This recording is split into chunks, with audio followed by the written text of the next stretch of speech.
Woman on death row could be freed to await retrial, ABC News. Now.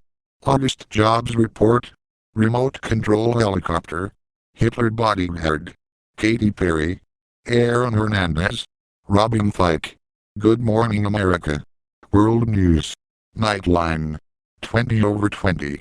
This week. Sign in. Home. Video. U.S. World. Politics. Entertainment. Tech. Health. Lifestyle. Money. Shows. Math. World News. Nightline. 20/20. This week. More. Investigative. Money. Good news. Photos. ABC News vertical bracket Univision. Live. Weather preferences. Cancel. Set. Home. Video. U.S. World. Politics. Entertainment. Tech. Health. Lifestyle. Money. More. Investigative. Good news. Photos. ABC News vertical bracket Univision. Live. Home is greater than U.S. Woman on death row could be freed to await retrial. Phoenix, September 5, 2013, AP.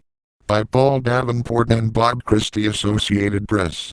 Deborah Jean Milk, convicted in the 1989 shooting death of her 4-year-old son for an insurance payout, arrives for a hearing at Maricopa County Superior Court in Phoenix, August 1, 2013. Ross D. Franklin / app photo. An Arizona woman who has spent more than 2 decades in death row after being convicted of having her 4-year-old son killed for an insurance payout is expected to be released on Friday, while she awaits a retrial of the case that made her one of the state's most reviled inmates. Judge Rose Mraz of Maricopa County Superior Court set Deborah Milk's bond at $250,000 a day earlier, saying there's no direct evidence linking her to her son's death other than a purported confession to a detective. And, the judge said, the validity of that confession is in doubt. Sheriff Joe Arpaio said Milk would probably be released Friday. Defense attorney Michael Kimmerer did not respond to questions from the Associated Press. If she is freed, Milk's lawyers have said she plans to stay at a home that supporters bought for her in the Phoenix area. She has been imprisoned since 1990. Prosecutors say Milk had her son, Christopher, killed to collect on a $5,000 insurance policy. Authorities say she dressed the boy in his favorite outfit and told him he was going to see Santa Claus at a mall in December 1989. She then handed the boy over to 2 men who were later convicted of taking the child to the desert and shooting him.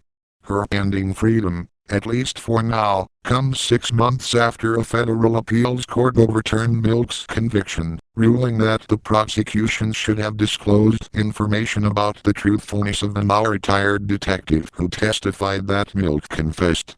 Milk was a 25-year-old insurance company clerk when her son was killed. Now 49, she has maintained her innocence, saying she had nothing to do with the slaying. The 2 men convicted in the case both remain on death row. Neither Roger Scott nor former Milk roommate James Stiers testified at Milk's trial. Scott confessed during a police interrogation and led detectives to the boy's body.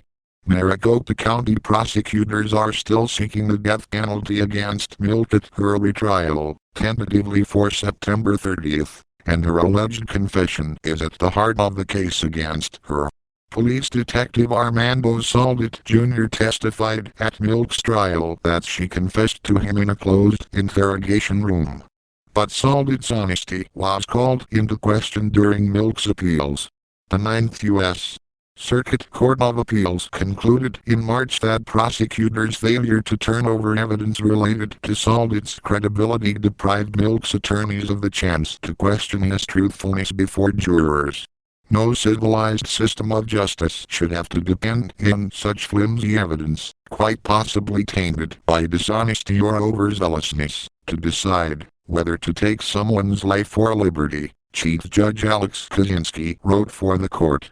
The court noted 4 cases in which judges threw out confessions or indictments because Saldit lied under oath and 4 instances in which cases